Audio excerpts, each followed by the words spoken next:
Hey, everybody. Welcome to this month's Career Compass. We're so happy to have you here today. Hoping that you're going to learn a lot from today's Career Compass. Perhaps you are new on your job and you're still trying to navigate all the ins and outs. That's what we're here for today. We want to help you figure out those next steps after you get that job and you're like, oh my gosh, now what do we do? So that we have plenty of time to hear from our panelists, I'm going to do a quick introduction to the Urban Community Forestry Society, and then we'll jump right into our panelists. So I am Leslie Burkus. I am the Executive Director of the Urban and Community Forestry Society. And again, you're here for this month's Career Compass, new job, now what? So as we get started here, I really want to thank our sponsor for the Career Compass, Davie Resource Group. Together with Davie, we share the goal of trying to build up our future workforce, trying to get more people within the urban forestry profession. And so we thank Davie for their sponsorship of this series. And overall, we thank all of our supporters of the organization, and most of all, we thank our members. If you are a member, we thank you so much for being part of this society. Our job is to help make your job easier, and so we hope that we do that all the time, and we thank you for your support. And if you're not a member, we hope that you'll join when the time is right. Just quick introductions is what we're doing right now, and then we're going to hear from our panelists. We're going to go into a roundtable and we'll hear from each one of them, and then we'll go into breakout groups so that you can hear from one another. It's sometimes easier to ask those questions that you might have wanted some answers on. We'll go into breakout groups so you can ask those, and then we'll come back to the main room for questions from our panelists and maybe just some joint discussion together. As we're getting started, please drop your name and where you're from in the chat. It's really wonderful to see everybody coming from across the country or across the globe. This webinar is being recorded and we will share it at a later date. The CEUs are approved, and at the end of the hour, we will put the CEU form and we will submit those on your behalf. And I get you are all on mute now, but we'll bring you off mute and allow cameras when we go into breakout rooms. So if you are new to UCFS, our job and our mission is to build the confidence, competence, and camaraderie of all professionals who manage trees and forests to create and sustain more livable communities. A mouthful, but what we really mean by that is that we are the professional membership home for the people who make or support daily tree care decisions. If you decide who, what, where, when, or how a tree goes in the ground, comes down to the ground, gets cared for, you should be part of the society. Just like doctors and nurses have societies, professional urban foresters have them as well, and that's what we're here for. And to help support you in your work that you do every day, we provide a variety of things for our members and friends alike. So we have our City Trees publication, we have our Arborist Exchange, we have our mentorship program. We are soon to launch a new accreditation program so that you can get the stamp of approval for your urban forestry work that you're doing in your city. We have our Municipal Forestry Institute, and that's the one I'll spend just a little bit more time on, especially for this group here. Municipal Forestry Institute is the leadership training course for urban foresters. This is not proper tree planting, not pests and diseases. This is how do you lead from your position, and how do you have that confidence? How do you learn the skills that it takes to really lead in urban forestry? We are going to start opening up applications on August 1, and the 2026 dates are up in front of you, February 22nd to the 27th. And this location will be announced when we open it up in August, but I will say pack your sunblock and come visit us in 2026 at MFI. As we move on to this next part, our job is to help make your job easier. So we do monthly learning series. We continue to do Career Compass training. So here is our upcoming learning series. We'll have Treesilience about managing trees on private property, especially trees that need to come down on private property. National Tree Canopy Assessment Tool. In September, we're focused on tree diversity from Bartlett Tree Experts.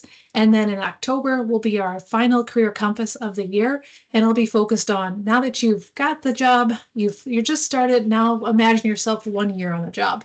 How do you really start making the big changes that you would like to make within your career or that position that you're in? That's what we'll focus on in October. And we'll get the date posted here soon and also get all the details up.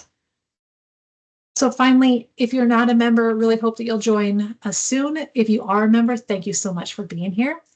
I'm going to stop sharing my screen and I'm going to kick it over to Allison Fulton and Alex Sanaki to help introduce our panelists and take us to the next part of our agenda. Allison and Alex, take it away. Cool. So yeah, just in brief, Allison and I and several other folks on this call work with the Young and Emerging Professionals Committee. within the Urban and Community Forestry Society. So I'd like to keep the focus on the panelists, so I'm going to kick it over to them. And Nathan, why don't we start with you? Introducing. So my name's Nathan Davila here with JB Resource Group. I'm a project manager on our urban forest planning team. I live in Oceanside, California, which is in San Diego County. I started with JB in 2019 as a utility tree risk assessor, so looking at trees along power lines.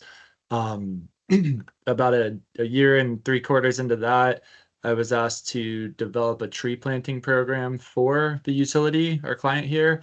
That was pretty fun. We distributed about 40,000 trees in 3.5 years and tracked it and audited it and all kinds of fun stuff. I've done developed a standardized training program with the California community colleges to train entry-level tree risk assessors along power lines. And then most recently, last October, I joined this team that I'm on right now, and I've been working with multiple municipal clients developing urban forest management plans. That's what I currently do. Awesome. Well, we're happy to have you here. Carolina, do you want to say a few things about your background?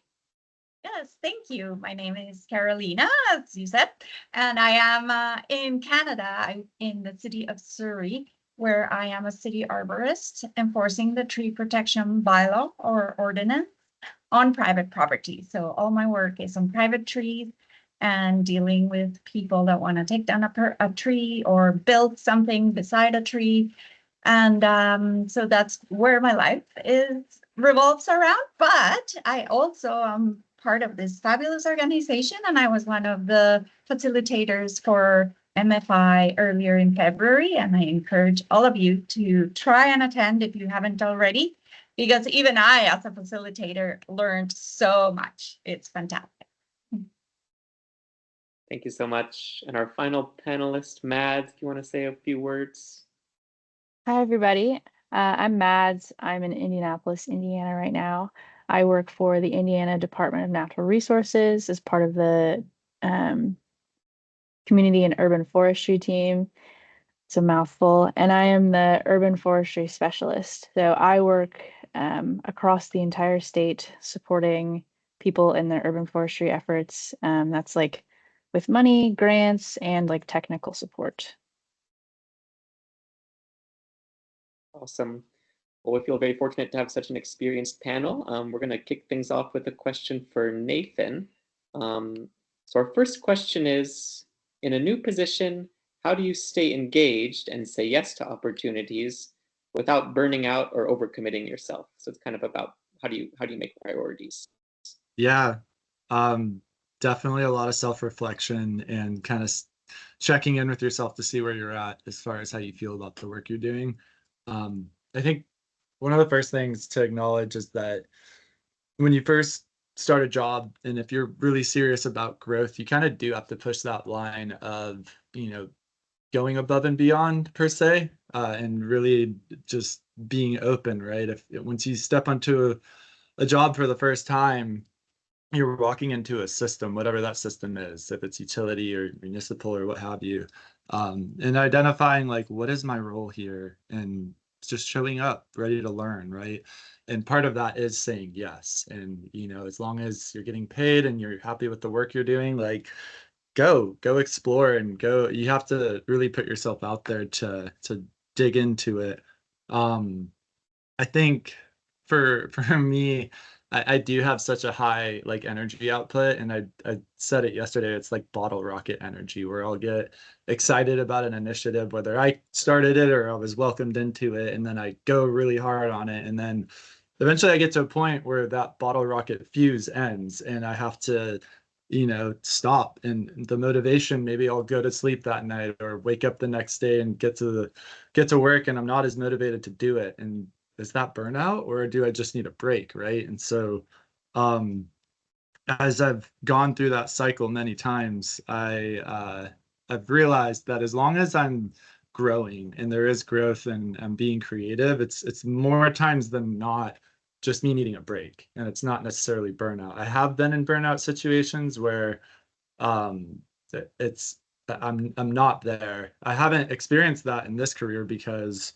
we're working with trees and nature, and I'm pretty passionate about it and I care a lot. And a lot of the roles that we all probably have, you can see actual good change happening in the world. So that keeps me engaged here in this career. But of course, in past jobs, especially like when I'm in college, it's like not really what I want to be doing. So I'd get burnt out. But all in all, I would say that just making sure that you're growing in your position and that you're happy with it. I think another thing too is just being transparent with your managers and leadership, and from the beginning having those discussions of like, where are you? Like, how happy are you with the work you're doing, and like, how do you see your performance in it? So that when you do get to those points, if you need to have that discussion with them, there's already that kind of dialogue that's been opened up, and it's more comfortable, I guess. Thanks for that, Nathan. Yeah. This next question is for Carolina, and it has two parts. What are some ways that early career professionals can receive feedback about their performance? And what are the best ways to show up for one-on-ones? And what are other opportunities for feedback if there are no formal structures in place?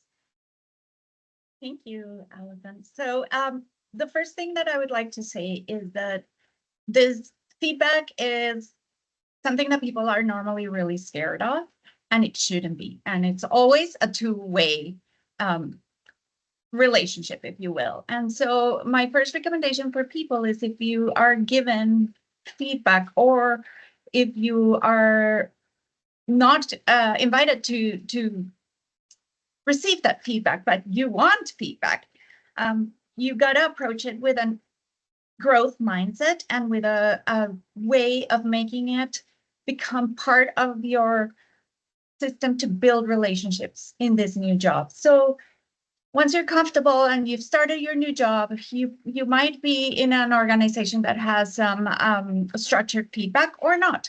And I invite you, whether it is or not, to the first thing you should ask for feedback of is actually your interview. So you got the job, clearly you did really well, but ask the people that interviewed you why you did really well. What were the things that stood out? Because this might help you in the future. This might be your special tool that you will bring to other interviews. But you don't know that unless you ask. You know everything you said in the interview, maybe, if you remember to write it down afterwards, but you don't know which ones were the ones that stood out. And in the same breath, bring with you open mind to ask, what things could you have worked on a little more? And so by phrasing it that way, it becomes a positive way of looking into feedback. So I always try to think of it like a 2-to-1 question. So whenever you are being given feedback or asking for feedback, you should bring to the table the question of, please tell me 2 things that stood out from my performance, from my interview, and 1 thing that I could work on more for the future. And so whenever you are in a position of giving or receiving feedback, always be prepared. Either write these things down or make sure you do it in a way that you can remember, whichever is the way that you use. And 1 thing that I learned just recently is organizations love to give feedback if you ask about interviews, but also about tests. A lot of the jobs in urban forestry, at least here in my organization, require you do a test before the interview. And so you can also reach out and ask for feedback. And they won't give you details, at least not here, but you can have clues from that. For example, they told me I did really well in the multiple choice questions, but not in the like long answer questions. And so that told me that I am really well with my technical skills. I know exactly, like what is a cultivar, but I am not very well informed of the specific practices of that position. And so I don't know exactly how it works. So that was really good feedback to take into account. After that, if you're in a formal organization that has formal feedback, as a new employee, you probably get feedback at 1 month, 3 months, or 6 months, or something similar to that. And so come to those sessions with the 2-to-1 strategy. But also make sure that you take into account that everything is new for you and for your manager as well. So you want to be able to create a relationship by asking questions and focusing on a positive way to make things better and a positive way to keep doing the things that you're doing well. And every time you get asked for a session for feedback, end with a plan for growth. So end with a question to the person that's giving you feedback on how can you grow from here, whether it's a personal development plan or a way to have better conversations, dealing with difficult people, something that will help your career grow. If there is no such thing in your organization, or if in like mine, after 6 months, that's it, I've been here 14 years and no one's given me feedback since then, you can ask for it yourself. And this part is the tricky part, and this will link to another question I will answer later. But if you are a person that approaches leaders in your organization and asks for information and creates a relationship, it will help you understand how everything works, and it will help you find the people that will give you answers when you need them. And so don't be afraid to ask someone, or your manager, probably you should start there, to have a one-on-one meeting and do the 2-to-1 feedback session. So you can do it. And I do it often. I don't have a set schedule, but whenever it happens, whenever I've approached someone to do it, no one has said no to me yet. And so it is something that it can be scary, especially if you're new to an organization. But trust me, leaders want to make other people better at what they do. And if they are good leaders, they will be more than happy to sit down with you for a one-on-one and to approach a feedback session with an open mindset. Yeah, that's all. Cool. Thanks so much, Carolina. So that sort of covers what it's like when you have a functional managerial relationship. But our next question for Mads is, have you ever worked with a manager who lacks strong leadership or management skills? And how did you navigate that situation? Yes, I've had a bad manager. I think it's important to understand, like, especially as you're new in your career, that like bad managers are just part of life. Like you're gonna get stuck with one.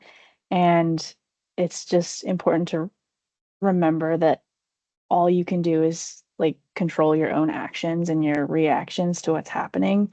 But I think the thing that would have helped me early on in my career, and I've only been in urban forestry for 3 years, but I feel like I've worked like many jobs and lived a lot of lives, but is to like, I think the helpful thing is to understand exactly why they're lacking, or like in what categories they're lacking as a manager. And so I've given these like 4 types that I've experienced some labels, which I think is helpful.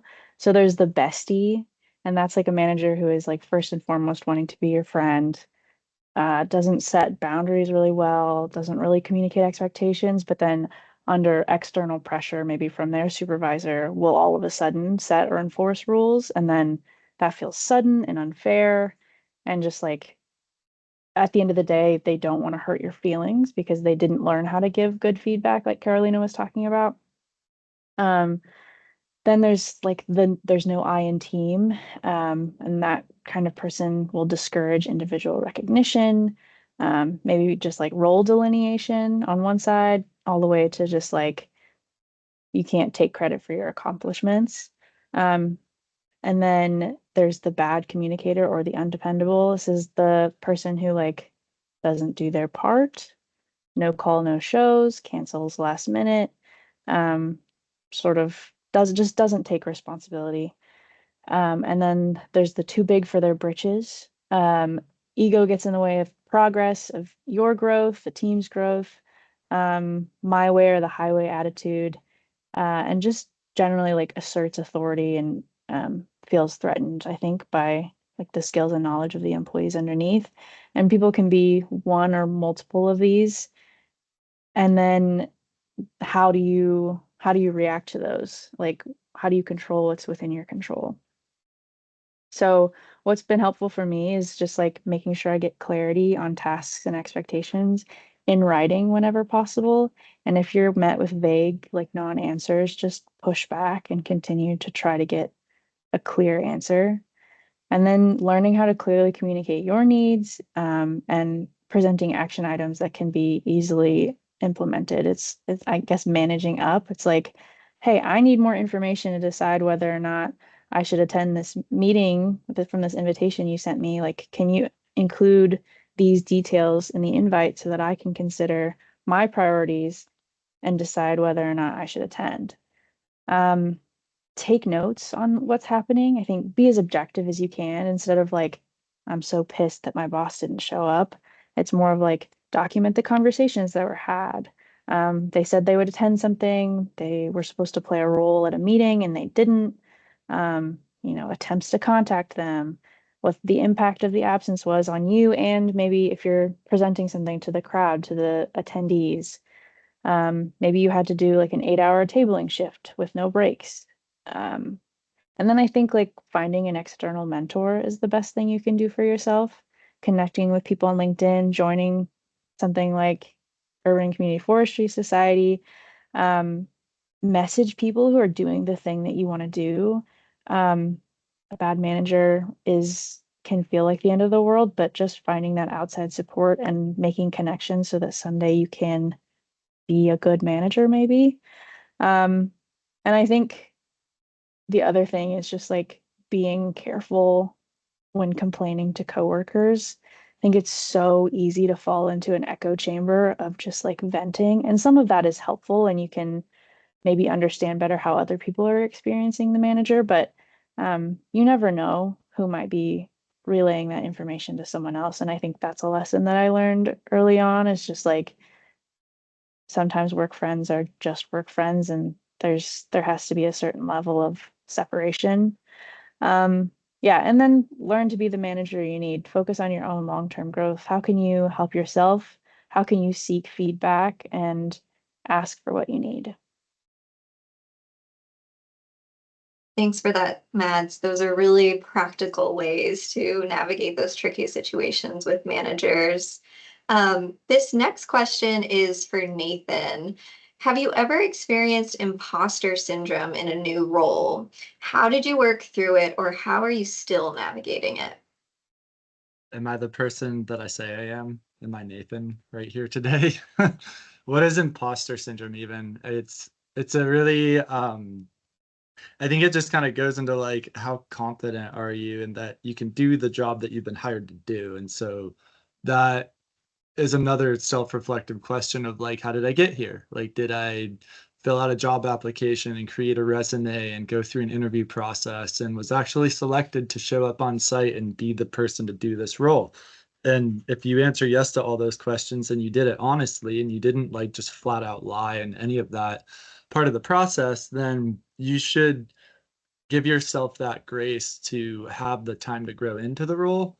My current manager, I was talking to her about this the other day, and she made the comment that in the past, no one really used the term imposter syndrome. It was more just a general understanding that when you're new to a job, you're new to a job, and you need time to grow into that and learn the ins and outs of it, because there's school and there's experience, and when you go from school to experience, like, you need time to have that. And if they hire you to do it and they know your background, then yeah, it just kind of is what it is. But I think the best way to, I'll give an example of something that happened to me in the past. But if you just show up on time every single day, ready to learn, ask questions, be very transparent about what you don't know, right? That's me all the time. I'm knowing what I don't know gives me motivation to want to know more and to ask more questions and to talk to more people and all of that. If you present yourself professionally in that way and don't hide the fact that you don't know and you're new to it, then I think you're setting yourself up for success in that again, that kind of self-reflective, like, okay, when you start feeling like overwhelmed, like there's a lot of tasks that you're being asked to do maybe, and you're not exactly sure how to do it, and you are tempted to reach out to this person for the 10th time about a new topic, it's not the same, right? Because if you're taking notes and being diligent about your process of staying organized when you do receive that information, then you should have those notes to reflect on so that when new information comes in, you can go to seek that help that you're needing to, really grow in your role. Um, yeah, it just works out better. So when I was, like I said, in 2019, I didn't know anything about trees. And so when I started training to be an arborist, I was very green and I thought I knew it, but then I didn't. And I was like, no, you need to take your time and go a lot slower and ask a lot of questions, all of that. And so almost 2 years later, I'm asked to run this tree planting program where we're purchasing trees for San Diego Gas and Electric and planting them in the ground and giving them to people and working with nurseries and developing all these relationships and doing business. A few months into that, I was having a lot of fun with it and doing, I think, pretty well. But I started communicating with this person on the other team that wasn't doing what I was doing, and they had had like 20 years of nursery experience. And she wasn't being rude or anything, but I could tell, like, once she understood what role that I was given, she was like, she wanted that. And she's like, I have so much nursery experience, like, you should be doing it this way, you should be talking to this people and this and that. And it really shot down my confidence in it in that moment. And so I reached out to the project manager who gave me, and like, they asked me if I would do it. It wasn't something they advertised as a job coming up. They just cold called me and asked if I would do it. So I called him. I was like, why did you choose me? Like, I literally know nothing about growing trees. I've never worked in the nursery industry. Like, why me? And it was that moment of like, am I the right one to do this? And the response was, anybody can learn the ins and outs of the nursery business. You just have skills that I desired for someone that could manage a project and grow something and network and do all of that. And that's not something you can really learn easily. So that's why. And that, I really appreciated that feedback, and just kind of have been running with that ever since and growing as it. Yeah, that's my take on imposter syndrome. Give yourself grace to grow into positions that you are given, because being on the other side now of doing interviews and hiring people or being a part of that selection process behind the scenes, if you're given a job and you were honest in that process, like, they saw something in you that you have innately, and you should be confident in knowing that, yeah, good job, you got the job, now go learn and do it, because no one else is going to do it the way you're going to do it, and that's something you should be proud of. Well, thanks, Nathan. I really appreciate that story illustrating sort of that question. So yeah, I mean, sorry, go ahead. just a final on that. Like, every position I've gotten into, there is that moment after, like, I give myself the initial grace of like, this is brand new, like, all right, it's time to learn. And then you kind of get into it. And I think maybe it's not an initial feeling that you're going to get. It's more so after time. And you're like, should I be more on top of it that I am now, given the time that's passed? And that's where it gets really tricky. And you have to just be honest and like, keep going for it. Fake it till you make it is one that kind of comes into that. And I don't think it's like fake it as in being fake of a person, like, be honest and transparent in everything you do, but just keep showing up, and eventually you will get to a point where you feel confident that you're like in the right place. Great. Well, thank you so Cool. much. And on that note, we have one question for Mads, which is, what has it been like for you working in environments where you were in the minority, whether because of age, background, or identity? Yeah. Well, I've been brown my entire life. Most of us who grew up looking different have learned to handle it at this point. And shocker, it's mostly more of the same in the professional world. And it's the same advice in any aspect of life. It's find people who look like you, who identify like you, who are doing the thing you want to be doing. There's interest groups, professional organizations, Facebook pages. I mean, one of the best experiences I've had as an arborist was attending women's tree climbing workshop. which is just like, it's a nonprofit, I think, and they put on these climbing workshops run entirely by women, and it was a totally different style of climbing than I had ever learned from the men who had taught me. And just seeing people who identified like me doing that thing was really awesome. I think you have to figure out a way to laugh at some of it. I think being young also is like a minority sometimes. And I often get comments about my age. People are, one thing that I laugh at now is like, I was telling people that they needed to maintenance their trees, like they needed to water them or they were going to die. And they said, well, Madeline, taking care of trees costs money. Did you know that? We've been planting trees for longer than you've been alive. I was like, first of all, I think I just look young. I don't think you've been planting trees for that long. And it's just like, I don't know, it's, you have to laugh at it and just like move on. Um, and then just like find support outside of the system. I think I am also disabled, and I think I get the question a lot like, why don't you just get on disability? And LOL, the system doesn't work that way. But it applies to work as well. Just like I tend to avoid the official systems unless I absolutely have to because they're very complicated and hard to navigate and exhausting. And so if I can get the support that I need from the people around me and just like accommodations from my direct supervisor, that's a lot more, I don't know, I prefer that over trying to go the official route because sometimes it also feels like it puts a target on me. So just, yeah, finding that support, figuring out how to laugh at it, and finding people who look like you. Thank you, Mads. That was really insightful. This is going to be our last question for the panel portion before we move into breakout rooms, and it's for Carolina. What strategies have helped you build connections with coworkers or find a mentor in a new workplace? Thank you.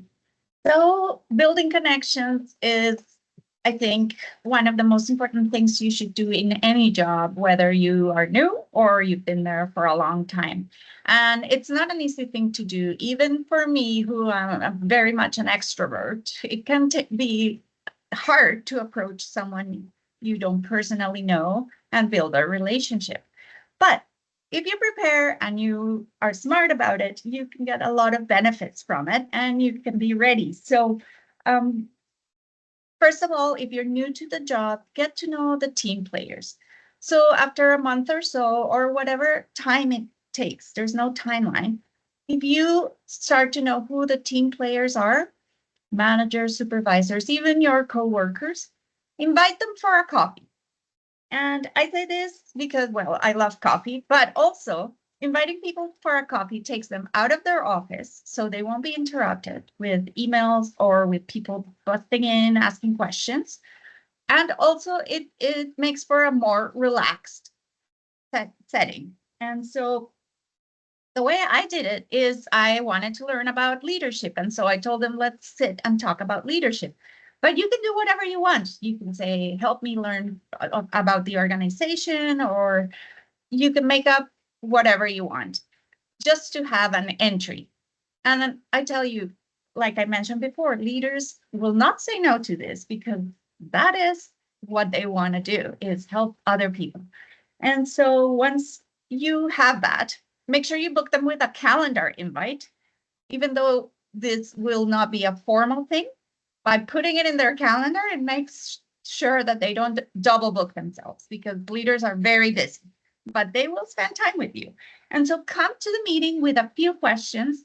I like to start with a very informal question to try and break the ice. And so I ask people, tell me some fun fact about you. It doesn't matter what it is. It's it from work or personal. And so then we both share. I share one of mine to break the ice and get people thinking. So I'll be like, for example, I did this. I went to, wherever. And then they'll relax and they'll give you something fun. And maybe you'll find something in common that will link you to them afterwards. And then come with 3 professional questions. So something you want to learn about the organization, base them around there, or something that you are looking forward to. What is your career goal? How are you going to get there? Ask them what they suggest. And so come with those prepared so that you don't have to think of the questions while you're there. You're ready. They don't have that much time, but they're giving you this time. So just shoot it at them and take notes and keep that for your future. And this will create a couple of things. It will create a relationship. They will learn your name. They will know, or even if they forget, if they're forgetful like me sometimes, they will know, oh, that's the person that I sat with for a coffee. They are really interested in growing in the company or whatever. And so you will be known. And then you will also know what they do. So if you need help from engineering, or, you know, like I'm speaking from a municipal world. So if you need help, you know, someone's building a road beside a tree and I don't know who to contact. Well, I had coffee with the supervisor. That person will now be my connection to find the answer to what I need. So this gives you a lot of benefits, and it builds a relationship, creates trust, and it helps you create your own network in the place that you work at. And guess what? Most people bought me the coffee. So it's been a win-win for me. And some people actually have asked me, this was really cool. Let's do it again. And so now it's a thing. And, you know, it's not something that you need to do when you're established in an organization. I think it would be even more valuable if you do it when you're new, because this will help you create your path and your network and your web of knowledge around where you are at work. That's all. Thanks, Carolina. That feels like really practical advice that I'm sure anyone can implement when they're new or when they've been somewhere for a while. So for approximately the next about 15 minutes, we're going to jump into breakout rooms. I encourage y'all to please turn on your cameras and unmute yourself to participate fully once we get into the breakout rooms. And then with about 10 minutes left in the session, we'll return here so that you all can ask questions of the panelists. Well, I saw some good chats. We had a good chat in the main room. Anything stick out to everyone as we were going through our panelists? Let's hear from your breakout rooms. Carolina, Nathan, Mads, anything stick out to you from that conversation? The importance of people skills. That's the conversation we were literally just having. And that, like, when you're working with trees, it doesn't matter how much you know about how trees grow, how they fail, any of that information. It's, can you communicate that properly to the people you're working with or to the owners of the trees, etc. Mm-hmm. Josh was sharing a really insightful experience about his brand new position and how he's kind of adapted to that. Can we hear it? You're willing to share it, the whole group? Yeah, sure. My position was brand new when I entered it, and we had a pretty robust like job description, which made me think that people knew what like the tree guy was supposed to be doing. And I came in and quickly realized that the job description had kind of been copied from other cities, and that people didn't necessarily know what an urban forester or city arborist did. So it was a lot of setting up meetings, kind of meeting people where they're at, figuring out what they actually needed. And yeah, just kind of like, it was a reality check for me, I think, a little bit. What like, stood out? How did you figure that out? Like, what was happening that you're like, they don't know what I do? So my boss asked me to develop a work plan and present it to the department. And I like did that kind of based on the job description. I started the presentation, and then I just got a whole bunch of blank stares. And I was like, no one is picking up on what I'm saying. They don't know these words. So yeah, it was pretty obvious kind of that first presentation. I was like, okay, I need to completely do a 180 here and start at the ground level. Yeah. Well, that's really a good observation for me to see that. And then in a way, then you could make it what it should be. Like there was no preconceived notions put onto it of oh, the last lady did it this way, or the last guy did it this way. That's how it should. Now you got to start fresh in this position, hopefully. So interesting space to be. Mads or Carolina, anything from your group?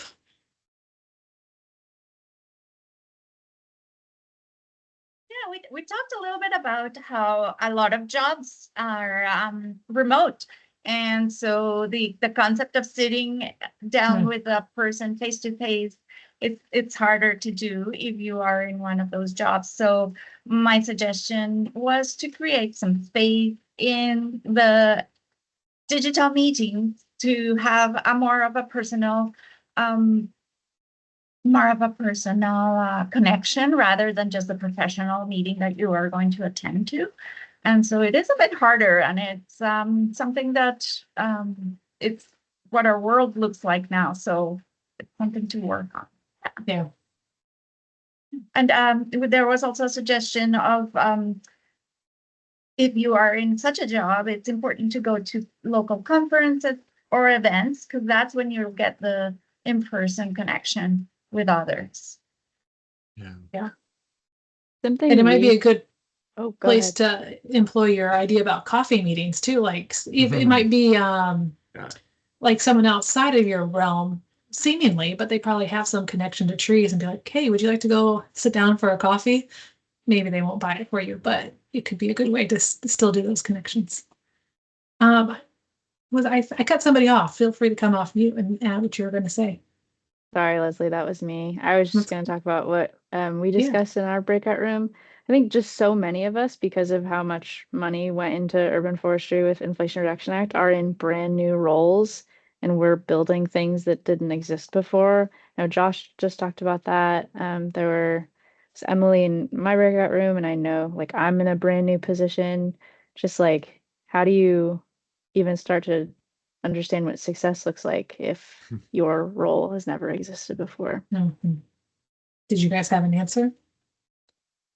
I think somebody talked about like plan, so like a 1-year plan, 3-year plan, and like knowing that you don't have to achieve it all at once, and just looking for connections and meeting people who are doing maybe the same thing in another city or a state, and figuring out what other people are doing and basing your program off of that.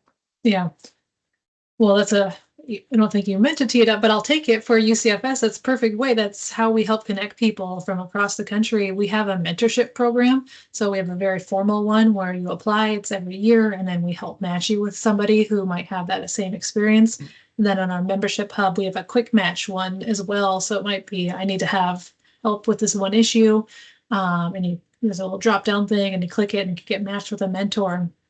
And just what's happening now, I see Emily and Josh communicating in the chat. So here's how you can try and find somebody who might have had similar experience. You're not an audience plan. Thanks, Mads. Well, any final thoughts from the group, from our YEP committee, from our panelists? What might you leave the group with? I'd like to add what I added in my small chat at the end, is that LinkedIn is a powerful tool, especially when you're starting to build relationships. So it's a good idea and it is okay to friend your peers and your managers. I was really scared of that. I thought, oh my gosh, they're going to think I'm snooping. But my manager said, it's okay. In LinkedIn, it's okay. Facebook, no. But LinkedIn, you can do it. And so Daphna brought up the question, well, I don't use social media. So I suggest that you can also Google people. People in this industry tend to do a lot of public work, and that will for sure show up in Google. So you can have a starting point to start conversations and maybe find something in common with the people that you are working now. Mm-hmm. And so, yes, I'll second that. I'm pretty active on LinkedIn, and that's what draws me to it, is that I was able to connect with people in my company and outside of my company doing work that maybe I want to do. Like Mads was saying, like identify people that are doing what you want to do and reach out to them. And I can't tell you how many 30-minute conversations I've had with people because I saw then post something on LinkedIn that looked really cool and relevant to what I want to be doing or what I'm interested in. And then I just message them and say, hey, like this post, would love to talk to you more. Do you have like 15, 30 minutes for a phone call? And then they say yes, or they ignore you or whatever it is. But it's all part of the growing process, I feel like. Yeah. Well, that is all really good. I appreciate everyone's insights. I appreciate your time. In the chat, Carla has dropped the CEU form. So if you are seeking ISA CEUs, please put your information there and we will submit that on your behalf.